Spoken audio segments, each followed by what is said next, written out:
মানুষের মাঝে উচ্ছ্বাস আর উৎকণ্ঠা অনেক বেশি। আর মনে হচ্ছে আমার তো খুবই উৎসব মুখর লাগছে, সবাই খুবই আনন্দিত, ডাকসু নিয়ে কথা বলতেছে, ডাকসু নিয়ে মানে একটা চায়ের দোকানে গেলেও কিন্তু সবাই ডাকসু নিয়ে কথা বলতেছে। সাথে হচ্ছে যে ধরেন আমার মার কথা উদাহরণ দিই একটু ছোট করে, যে আমার মা কিন্তু আমার ইউনিভার্সিটিতে আসে না, সে কিন্তু বিশেষ মানুষকে চিনে না, কিন্তু সে কিন্তু ফেসবুকে রিলস দেখে ঠিকই জানে ইউনিভার্সিটিতে কী হচ্ছে, কোন প্রার্থী দাঁড়াইছে, কোন কে ভিপি দাঁড়াইছে, কে এজিএস দাঁড়াইছে, সে কিন্তু আমাকে ঠিকই আপডেট করে, যেটা আমি নিজেও জানি না। সো ইটস এ মানে huge kind of thing, everyone getting related to it. So I think it's a very মানে এটা খুবই ভালো একটা উদ্যোগ। আর প্রতি বছরই ডাকসু হওয়া উচিত। আমার তো মনে হয় প্রতি বছর কেন হচ্ছে না, এটা তো আমাদের অধিকার হরণ করার মতো। প্রতি বছর ডাকসু হোক, এটাই আমার কামনা, ইচ্ছা। আমরা বিগত সময় দেখেছি যে বিগত ডাকসু নির্বাচন ঘিরে কিন্তু নানা বিতর্ক ছিল। আপনার কি মনে হচ্ছে এই বছর এবারের নির্বাচনে বিতর্ক হতে পারে কিনা, যেমন আবার পাচ্ছেন কিনা?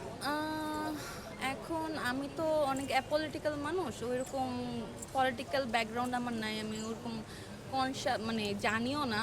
সো আমার তো মনে হচ্ছে যে যেমন হচ্ছে যে বিগত কয়েক বছর যেটা লাস্ট ডাকসু হয়েছে, তো একটা দলীয় আন্ডারে ছিল, একটা দলীয় প্রেশার ছিল যে ওদেরকে জিতায় আনতে হবে, ওদেরকেই জিততে হবে।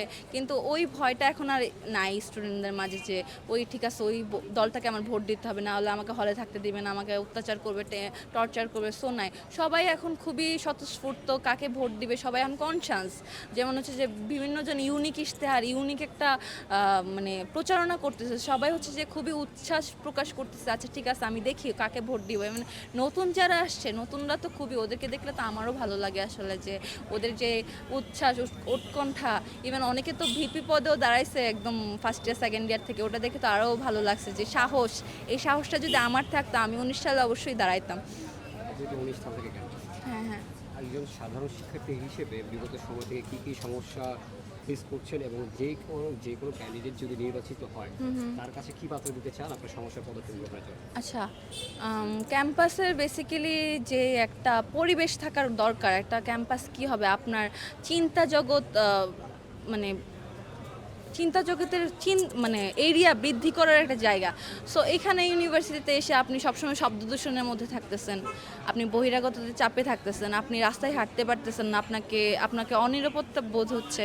সাথে হচ্ছে যে আপনাকে কেউ না, মানে আপনার একটা সবসময় মেন্টাল টেনশনে থাকতে হচ্ছে, হয় হল নিয়ে, ডিপার্টমেন্টে আমার অনেক সমস্যা, আমাদের অনেক সমস্যা। আপনার 5 মার্ক অ্যাটেন্ডেন্সের জন্য প্রতিদিন এমন বস্তা পচা ক্লাসও করতে হয়, যেগুলো হচ্ছে যে আমার না করলেও চলে, আমি হচ্ছে যেটা যে কোনো জায়গা থেকে পড়িয়ে ফেলতে পারি। ইভেন হচ্ছে যে আপনি হলের সমস্যা দেখেন, আমি মাস্টার্সে পড়ি, আমি এখন ডাবলিং করে থাকি, এক সিটে 2 জন থাকি। একটা মানুষের ব্যক্তিত্ব গঠন হইতে হইলেও, একটা মানুষকে তার চিন্তা করার স্পেস দিতে হইলেও, একটা মানুষকে কিন্তু একটুখানি মানে স্পেস দিতে হয়। সে যে শুয়ে একটু চিন্তা করবে, আচ্ছা ঠিক আছে, কিন্তু সে যদি বেড শেয়ার করে, সে যদি এত সমস্যার সম্মুখীন হয়, তাহলে তার চিন্তা জগৎটা কোথায় থাকবে? মানুষ তো ওই যে এই জায়গায় স্টাক হয়ে গেছে, তাই না? আমি চাই যে আমি তো প্রার্থী, সদস্য প্রার্থী, যদি আমি নির্বাচিত না হই, অন্য কেউ হোক, এই সব সমস্যার সমাধান সবার আগে করা উচিত। কারণ জুলাই আন্দোলনের পরে অনেক সংস্কার হয়েছে, কিন্তু শিক্ষা ব্যবস্থা নিয়ে আজ পর্যন্ত কোনো সংস্কার দেখি নাই। যে আর আমাদের বিশ্ববিদ্যালয় থেকে বেশিরভাগ নেতারা আসছে, সো আমাদের বিশ্ববিদ্যালয় নিয়ে কোনো পদক্ষেপ তো স্টিল দেখি নাই। সো এটা খুবই মানে আশাহত করে আর কি আমাদেরকে। ধন্যবাদ। ধন্যবাদ।